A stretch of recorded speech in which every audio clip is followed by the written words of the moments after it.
ठरलं तर मग या मालिकेच्या आजच्या भागामध्ये अर्जुन सोनलला विचारतो की सोनल, असा कोणता मार्क आहे का? तर त्यावेळी सायली म्हणते की हो, भाजलेल्याचाच वरण आहे. तो सोनल, बाळा पुढे येतेस आणि दाखवतेस का? तर सोनल पुढे येते.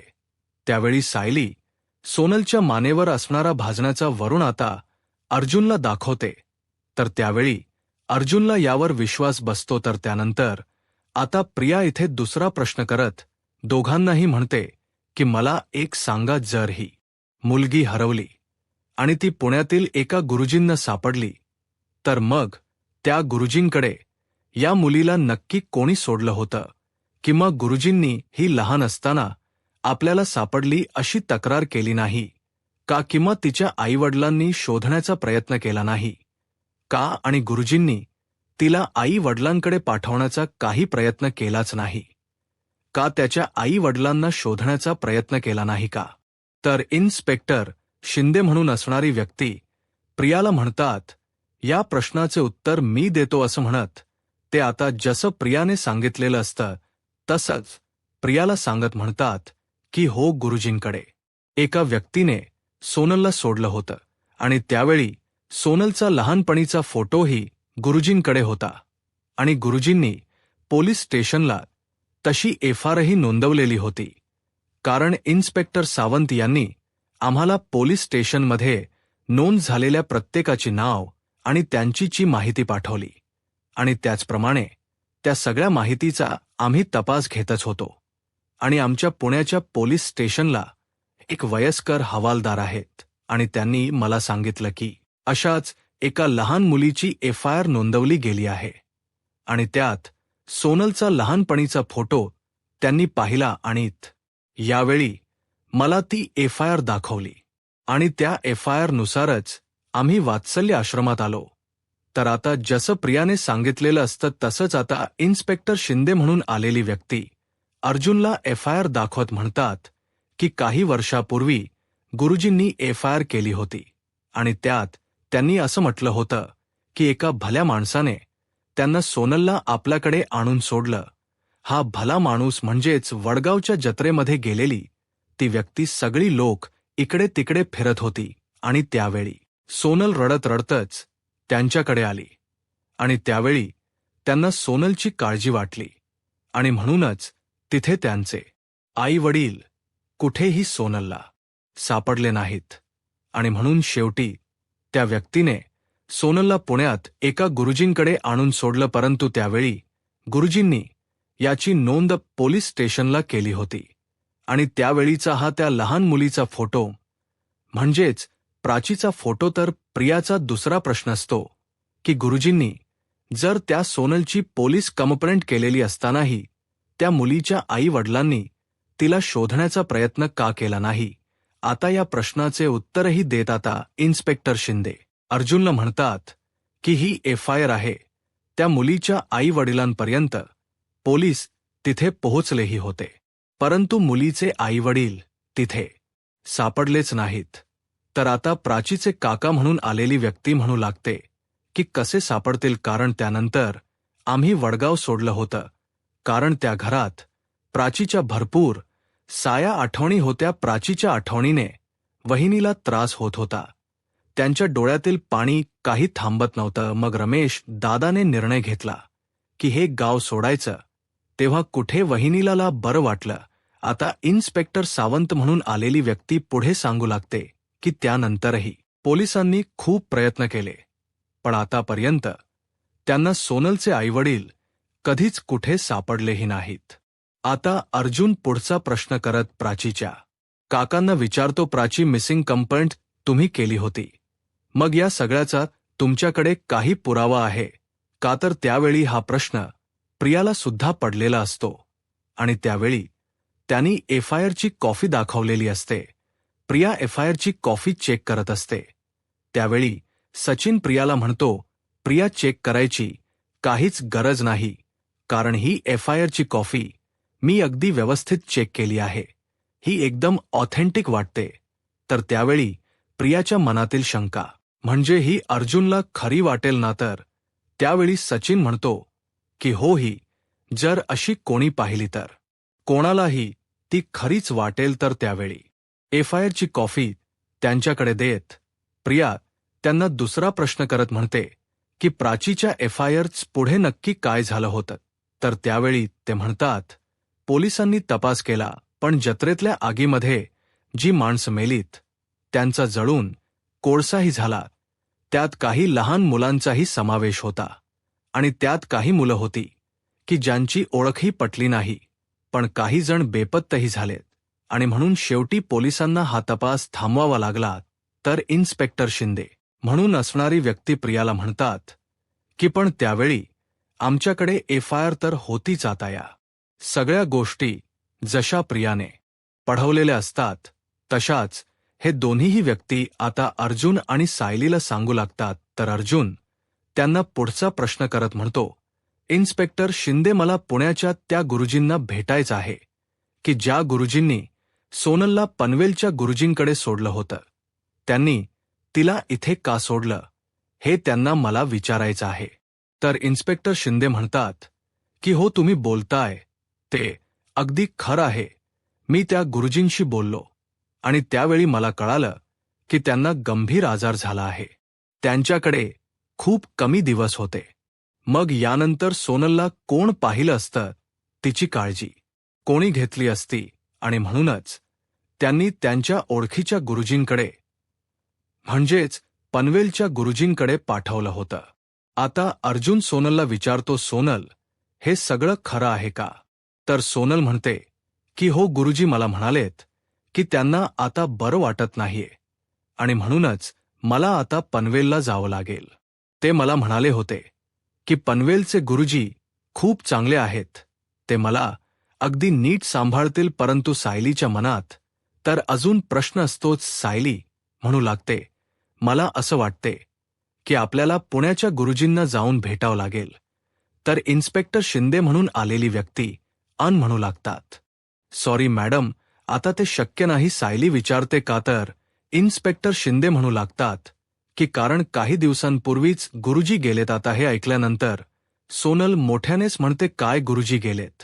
तर त्यावेळी ते शिंदे म्हणतात की हो बाळा, आता मात्र सोनलला रडू आवरत नाही, कारण गेली कित्येक वर्ष सोनलला त्या गुरुजींनीच लहानाचं मोठं केलेलं असतं आणि म्हणूनच सोनलला खूप वाईट वाटतं. सायली तिला सावरते आणि यावेळी तीच व्यक्ती अजूनही फोटो काढत तिथेच उभी असते. आता आश्रमात ज्या काही घटना चालू असतात, या सगळ्या घटनांची ती व्यक्ती फोटो काढत असते. तर इकडे इन्स्पेक्टर शिंदे सायली आणि अर्जुनला म्हणतात, गुर्जरने हिला खूप चांगल्या पद्धतीने सांभाळलं, हीच खूप छान संगोपन केलं. परंतु त्यावेळी त्यांच्याकडे इतकेही पैसे नव्हते की हीच शिक्षण ते करू शकले असते आणि म्हणूनच हिला शाळेत जाता आलं नाही. हो ना बाळा? तर सोनल होकार देते. तर प्रियाने त्यांना दुसरी शंका व्यक्त करत दुसरा प्रश्न केलेला असतो की तुम्ही त्यावेळी वडगाव सोडलत, पण मग इतक्या वर्षानंतर तुम्ही तिचा शोध घेत इथे का आलात? तर आता प्राचीचे काका म्हणून आलेले असतात. ते सायली अर्जुनला म्हणतात की आमच्या पुण यातील एका नातेवाईकाला प्राची दिसली. योगायोगाने प्राची त्याला दिसली, पण तो प्राचीशी बोलायला जाणार तोपर्यंत प्राची तिथून निघून गेली. त्याने खूप शोधाशोध केली, पण प्राची त्याला कुठेच दिसली नाही. परंतु त्यावेळी त्यांनी मला फोन केला आणि म्हणाला की तुमची प्राची जिवंत आहे. आणि हे ऐकल्यानंतर मी एक क्षणही तिथे न थांबता लगेच पुण्याला निघून आलो.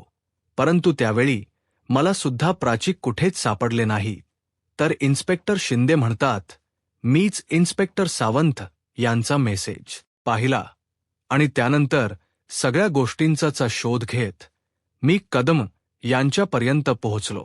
यांच्याकडे असणाऱ्या छोट्या प्राचीचा फोटो आणि गुरुजींनी सोनल लहान असतानाच एफआयआर केली होती आणि त्यावेळीचा सोनलचा तो फोटो, हे दोन्ही फोटो मॅच झालेत आणि त्यावेळीच आम्हाला कळालं की जी मुलगी सोनल म्हणून आहे तीच खरी प्राची आहे. मी सगळ्या गोष्टी अगदी व्यवस्थित पडताळून पाहिल्या आणि त्यानंतरच मी कदम यांना इथे घेऊन आलो. तर प्राचीचे काका म्हणून आलेले असतात.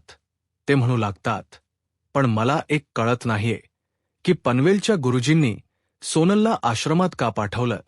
तर इन्स्पेक्टर शिंदे आता काकांना म्हणतात, काका पनवेलच्या गुरुजींनी सोनलला तुमच्याकडे सोपवलं का. तर त्यावेळी ते काका म्हणतात की हो, तुमची आणि त्यांची जुनी ओळख आहे. का तर त्यावेळी ते काका म्हणतात की मी रोज त्या मंदिरात दर्शनासाठी जातो आणि त्यावेळी माझी आणि त्यांची भेट होते. त्यावेळी सायली काकांना प्रश्न करत म्हणते, काका, पुण्याच्या गुरुजींनी जर सोनलला इतक्या विश्वासाने त्यांच्याकडे सोपवलं होतं, तर मग त्या गुरुजींनी सोनलला तुमच्याकडे का सोपवलं. तर काका म्हणतात, अगं, ते गुरुजी कायमचे कर्नाटकला त्यांच्या मुलीकडे निघून जाणार होते, कारण इथे त्यांचा उदरनिर्वाह व्यवस्थित होत नाही. म्हणून त्यांनी निर्णय घेतला की मुलीकडे निघून जावं. मग सोनलला मुलीकडे कसे घेऊन जाणार होते आणि म्हणूनच त्यांनी सोनलला माझ्या ताब्यात दिलं, कारण त्यांना वात्सल्य आश्रमाबद्दल सगळं माहीत होतं. वात्सल्य आश्रम त्यांच्यासाठी सोनलसाठी योग्य वाटलं आणि म्हणूनच त्यांनी सोनलला माझ्यासोबत इथे पाठवलं. आता या सगळ्या पुन्हा गोष्टी पडताळून पाहण्यासाठी अर्जुन चैतन्यला फोन करतो. चैतन्य म्हणतो, बोल अर्जुन. तर त्यावेळी अर्जुन म्हणतो, चैतन्य, मी काही डॉक्युमेंट्स पाठवत आहे, ते सगळे डॉक्युमेंट एकदा चेक कर आणि मला सांग. तर चैतन्य म्हणतो की हो, इन्स्पेक्टर सावंत सुद्धा येथेच आहेत, त्यामुळे हे काम अगदी सोपं होईल. अर्जुन म्हणतो, काही हरकत नाही, मी लगेच पाठवत आहे. असं म्हणत आता अर्जुन डॉक्युमेंट पाठवायला घेतो. त्यावेळी मात्र जे शिंदे म्हणून आलेले असतात ते घाबरून गेलेले असतात आणि श्वेताही घाबरलेली असते. तर दुसरीकडे हॉस्पिटलमध्ये आपल्याला पाहायला मिळतं, प्रिया श्वेताच्या फोनची वाट पाहत असते. तर नागराज म्हणतो, ही श्वेता फोन करणार आहे की नाही, सचिनचा कॉल का नाही, त्या श्वेताचा फोन नाही. अजून किती वेळ वाट पाहायची, माझा तर जीव इथे वर खाली व्हायला लागला आहे. तर आता प्रिया म्हणते, अहो, त्या सायली अर्जुनला तो सोनलचा काका खरा तरी वाटू देत. या सगळ्या गोष्टी पडताळून पाहण्यासाठी थोडा वेळ जाणारच आहे ना. तर राकेश म्हणतो, पण तिथे नक्की काय चालू असेल. पप्पा, आपण पेडलेला माणूस पकडल्या तर गेलेला नसेल ना. आता नागराज राकेशवर खूप चिडतो आणि म्हणू लागतो, अरे बेकलं, काही बोलतोस रे, तोंडाला येईल ते बोलायचं कारच. तू म्हणजे ना आईवर गेलायस, आईवर गेलाय हा पोरगात. तर आता राकेश म्हणतो, मी फक्त शंका व्यक्त करून दाखवली आणि तसही सायली अर्जुनला फसवणं म्हणजे काही खाऊ नये ना. आता मात्र प्रिया खूप चिडते आणि रागाच्या भरात सचिनचा गळा पकडते आणि म्हणू लागते, राकेश, पनोती लावायची नाही या. तुला काय वाटते रे. तू हे सगळं काही बोलणार आणि मी शांतपणे ऐकून घेणार. अरे, तुला कळतंय का, मी आत्ता या सगळ्यामध्ये त्या सायली अर्जुनला अडकवण्याचा प्रयत्न करते. या सगळ्यासाठी मी खूप मेहनत घेतली आहे आणि सहजासहजी मला माझ्या या मेहनतीवर पाणी फिरवायचं नाहीये. आपण जर पहिल्याच फटक्यात पकडलं गेलो ना, तर त्या सायली अर्जुनला कधीच अडकवू शकणार नाही. काही झालं तरी लहान मुलांच्या अपहरणाच्या रॅकेटमध्ये मला सायली अर्जुनला अडकवायचं आहे, त्या सायलीला अडकवायचं आहे आणि त्यासाठी मी केलेले प्रयत्न कधीच वाया जाणार नाहीत. त्यामुळे तुझं तोंड बंद ठेवायचं, एक शब्दही बोलायचा नाही. राकेश घाबरतो आणि म्हणतो, नाही, मी काही बोलणार नाही. परंतु प्रिया काही त्याचा गळा सोडायला तयार नसते, त्याचा जीव घेण्याचा प्रयत्न करत असते. त्यावेळी नागराज प्रियाला म्हणतो, प्रिया, ग बाजूला हो, का त्याला उगा त्रास देतेस आणि का कोणाच्या नादाला लागतेस. तुला कळत्य का. आता प्रियाला कसबस नागराज बाजूला करतात आणि म्हणतात, राख्या, तू ठीक आहेस ना. तर त्यावेळी प्रिया नागराजला म्हणते, तुमच्या या दगडाला सांगून ठेवा, निगेटिव्ह बोलायचं नाही आणि ती गोष्ट मी सहन करणार नाही. आणि एक गोष्ट लक्षात ठेवायची, काय वाटेल ते झालं ना तरी हा प्लॅन सक्सेसफुल व्हायलाच हवा. तर दुसरीकडे आश्रमात पाहायला मिळतं की आता चैतन्य अर्जुनला फोन करतो आणि म्हणतो, अर्जुन, तू सांगितलेले सगळे डॉक्युमेंट आम्ही चेक केले आहेत आणि इन्स्पेक्टर सावंत यांच वडगाव पोलीस स्टेशनशी बोलणं ही झालं आहे. तू एकदा बोलून घे तर. इन्स्पेक्टर सावंत अर्जुनला म्हणतात, अर्जुन सर, मी वडगाव पोलीस स्टेशनच्या पोलिसांशी बोललो आहे. ते म्हणाले की हो, अशी FIR नोंदवली गेली आहे आणि वडगावच्या जत्रेत हे सगळे काही प्रकार घडले होते. वडगावच्या जत्रेची आग लागली होती, त्यामुळे असंख्य मुलंही बेपत्ताही झाली होती आणि गेली कित्येक वर्ष गावची लोकही या मुलीचा शोध घेण्याचा प्रयत्न करत आहेत. तर आता अर्जुन म्हणतो, थँक्यू सो मच, मी तुम्हाला थोड्या वेळानंतर फोन करेनच. असं म्हणत अर्जुन फोन ठेवतो. तर अर्जुन सायलीला म्हणतो, इन्फॉर्मेशन खरी आहे. तर त्यावेळी मधुभाऊ अर्जुनला प्रश्न करत म्हणतात, म्हणजे मला एक सांगा, सोनलचे काका सुरेश कदम ही गोष्ट खरी आहे का? हे तिचे खरे काका आहेत का? तर अर्जुन म्हणतो की हो. तर श्वेता म्हणते, असं जर झालं तर खरंच खूप बरं होईल. सोनलला तिचं घर मिळेल, तिच्या हक्काची माणसं तरी मिळतील ना. म्हणजे आपल्याला सोनलला त्यांच्यासोबत पाठवून द्यायला काहीच हरकत नाही. तर सायली म्हणते, थांब श्वेता, कारण सगळ्या गोष्टींची शहानिशा केल्याशिवाय कुठल्याही निष्कर्षापर्यंत पोहोचायचं नाहीये. असं म्हणत सायली श्वेताला गप्प करते. तर त्यानंतर सायली त्या काकांना म्हणते, तुम्ही इथे येता का काका? आता काका पुढे येतात. सायली त्यांना म्हणते, काका, आता देवाला स्मरून तुम्ही सांगा की तुम्ही आम्हाला जे जे सांगितलं ते सगळं काही खरं आहे. सोनलस तुमची हरवलेली प्राची आहे आणि खरंच तुम्ही तिचे काका आहात. तर ते काका कोणत्याही गोष्टीचा विचार न करता कुलदेवतेची शपथ घेत म्हणतात, मी माझ्या कुलदेवतेची शपथ घेऊन सांगतो की मी जे काही सांगितलं ते सगळं काही खरं आहे. आता सायली त्यांना म्हणते, काका, तुम्ही थोडा वेळ थांबा, आम्हाला मधुभाऊंशी बोलायचं आहे. अहो, तुम्ही पण चला. असं म्हणत सायली अर्जुन आणि मधुभाऊ बोलण्यासाठी बाजूला जाणार. परंतु त्याच वेळी सुरेश म्हणून आलेले काका सायलीला म्हणतात, तुम्ही हे सगळं काही का करताय? तुम्ही या सगळ्या गोष्टीला वेळ का घालवताय? मी तुम्हाला माझ्याकडे असणारे सगळे डॉक्युमेंट दाखवले आहेत आणि ते सगळे डॉक्युमेंट खरे आहेत. मी जे काही बोललो ते खरं आहे आणि तुम्हालाही माहीत आहे की सोनल माझी पुतणी आहे. तरी सुद्धा तुम्ही तिला माझ्याकडे देण्यासाठी एवढी नाटक का करताय? तर अर्जुन त्यांना म्हणतो, एक मिनिट, तुम्ही हायपर होऊ नका. तर ते काका म्हणतात, अहो, कितीतरी वर्ष आम्ही तडफडतोय तिला भेटण्यासाठी. आता ते काका प्राचीच्या जवळ जातात आणि प्राचीला म्हणतात, प्राची बाळा, तुला आठवते का? अगं, तू लहान असताना तुझ्या मानेवर फटाका पडला होता आणि त्यावेळी तुला खूप भाजलं होतं. तू रात्रभर झोपली नव्हतीस, तू खूप रडत होतीस आणि त्यावेळी रात्रभर मी तुला माझ्या मांडीवर घेऊन बसून होतो. तुला शांत करत होतो आणि तुला सावरतही होतो. आठवते का तुला? काही तर प्राची नकार देते.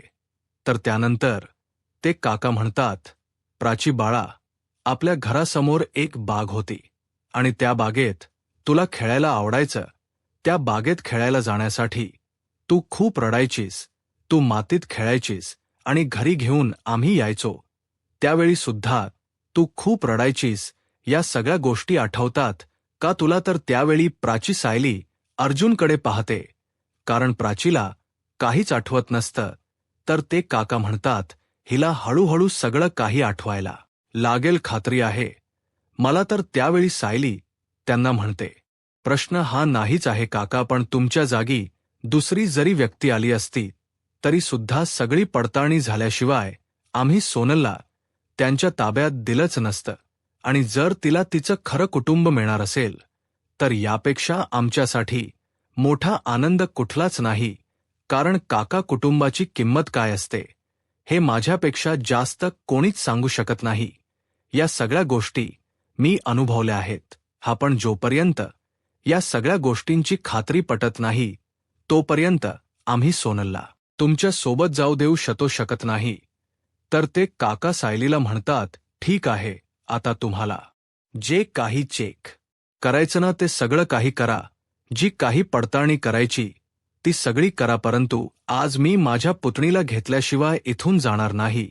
आता अर्जुन काही बोलणार तर इन्स्पेक्टर शिंदे म्हणतात, हे बघा कदम, मी सुद्धा या सगळ्या गोष्टींची शहानिशा केली, खात्री करून घेतली आणि त्यानंतरच इथपर्यंत आलो. आता त्यांना सुद्धा त्या गोष्टी गरजेच्या वाटतायत. डोकेट अर्जुन, सुभेदार जे काही करत आहेत ते अगदी योग्य आहे, त्यामुळे त्यांना सुद्धा त्यांच्या बाजूने पडताळणी करू द्या. त्यांना सुद्धा या सगळ्या गोष्टीची शहानिशा करू द्या, त्यांना खात्री पटू द्यात. तोपर्यंत तुम्ही प्लीज शांत राहा. तर आता अर्जुन इन्स्पेक्टर शिंदे यांना म्हणतो, थँक्यू इन्स्पेक्टर. तर त्यानंतर सायली मधुभाऊंना म्हणते, मधुभाऊ असं म्हणत आता सायली, अर्जुन आणि मधुभाऊ बोलण्यासाठी आतमध्ये निघून जातात. तर दुसरीकडे पाहायला मिळतं अस्मिता कामावर असते, परंतु तिचा कामात लक्ष लागत नसतो. अस्मिता आता घरी कल्पनाताईंना फोन करते आणि व्हिडिओ कॉलवर स्मितला रडताना पाहून अस्मिता म्हणू लागते, मम्मा, स्मित इतका का रडतोय? त्याचं पोट भरलं नाहीये का? तर कल्पनाताई म्हणतात, अस्मिता, अगं त्याच पोट अगदी व्यवस्थित भरलंय, तू काळजी करू नकोस. तर अस्मिता म्हणते, मम्मा मग तू का रडतोय?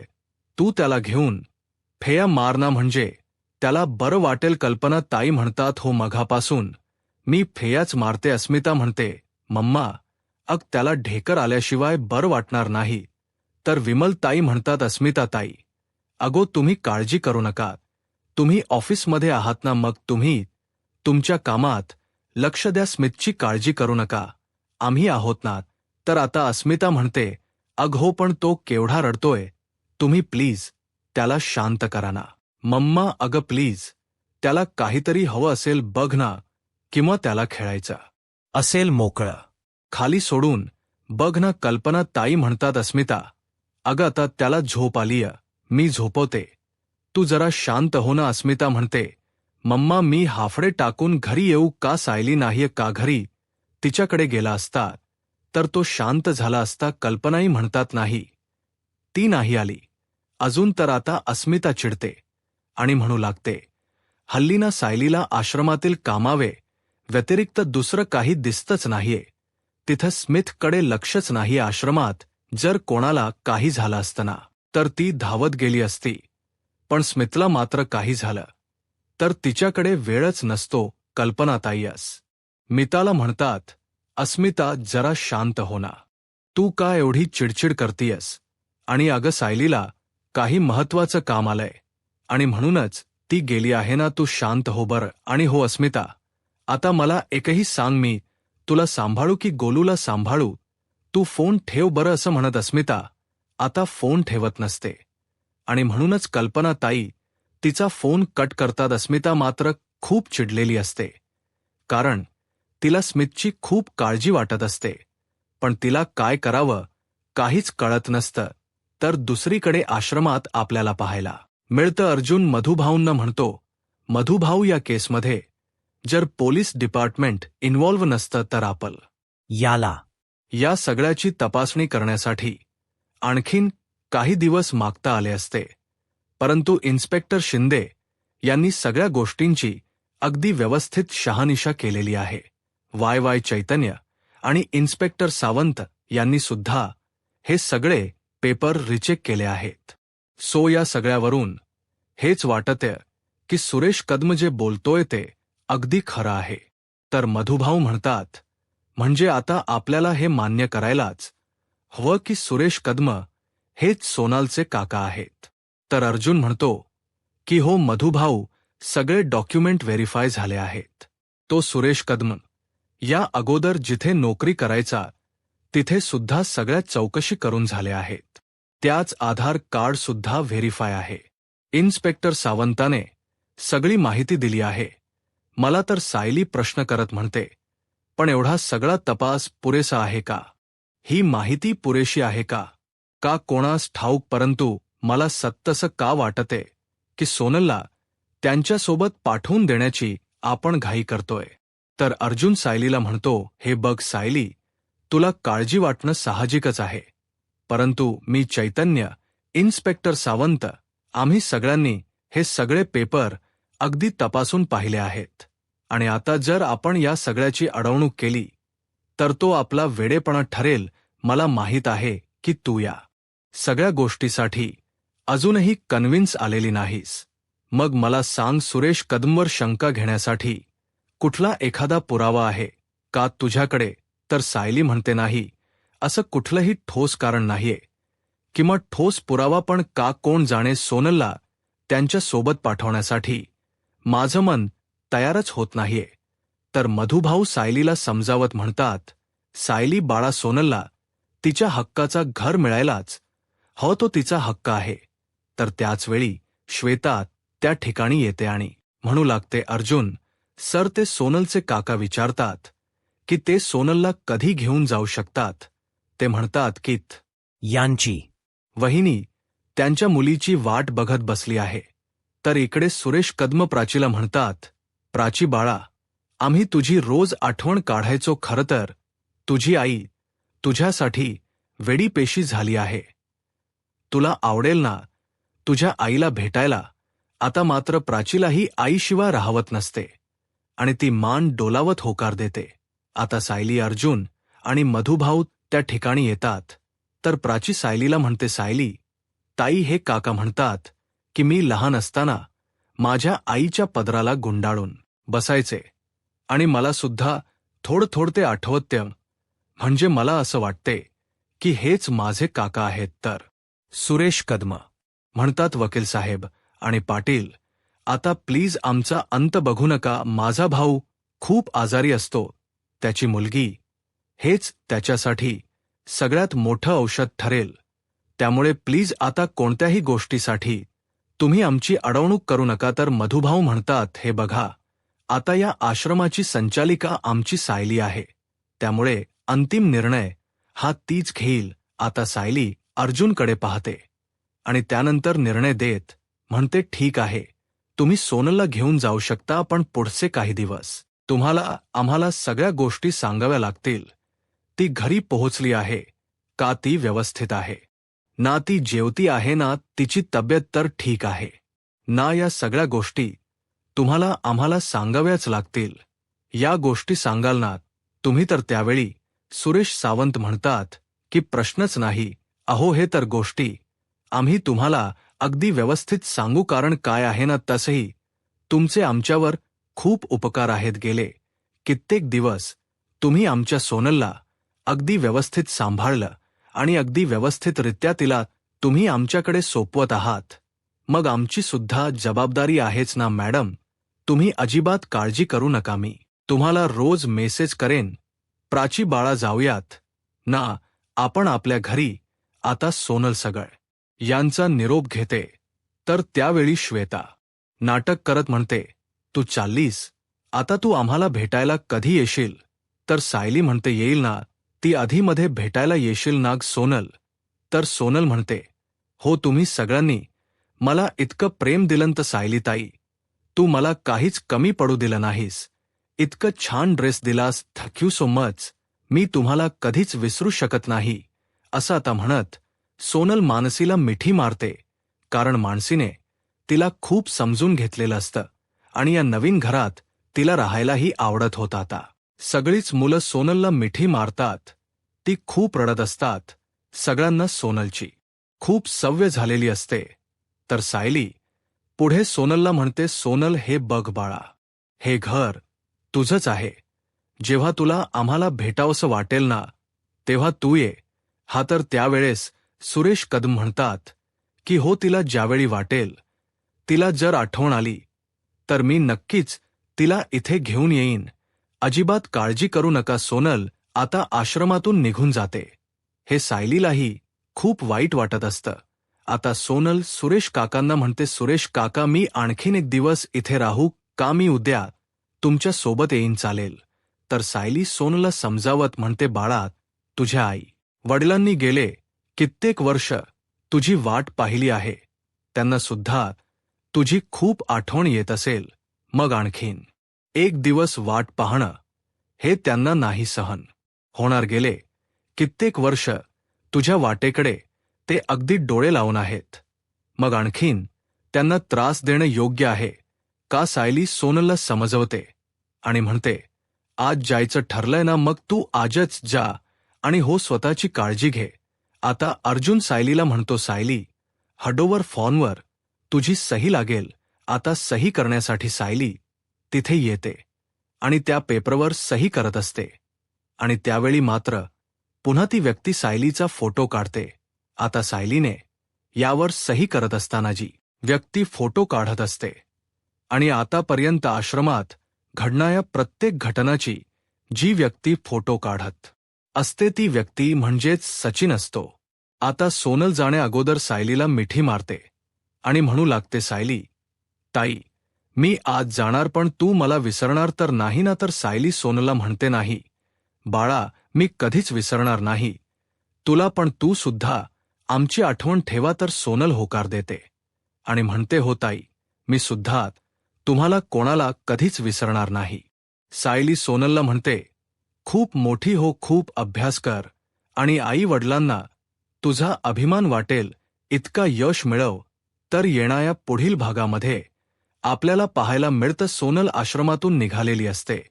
सगळेच जण तिला बाय करतात, पण सायली मात्र शांतच असते. अर्जुन सायलीला विचारतो की काय झालंय, तर सायली अर्जुनला म्हणते, आपण जे केलं ते बरोबर केलंय ना? आपण तिला त्यांच्यासोबत पाठवून चूक तर केली नाहीये ना? त्या घरात सोनल अगदी व्यवस्थित असेल ना? आपलं काही चुकलं तर नाहीये ना? तर दुसरीकडे श्वेताला प्रियाचा फोन आलेला असतो. प्रिया श्वेताला म्हणते, हॅलो श्वेता, आपलं काम झालंय ना? तर आता श्वेता म्हणते की हो, आपलं प्लॅन अगदी सक्सेसफुल झाला आहे आणि तेही 100. तर दुसरीकडे प्रिया खुश होते आणि म्हणू लागते, तिला वाटत असेल की आपण मुलीच्या आयुष्यात सोनं केलं, पण थोड्या दिवसातच तिला कळेल. यूट्यूब चॅनलला आणि व्हिडिओ लाईक करा. धन्यवाद. आणि व्हिडिओ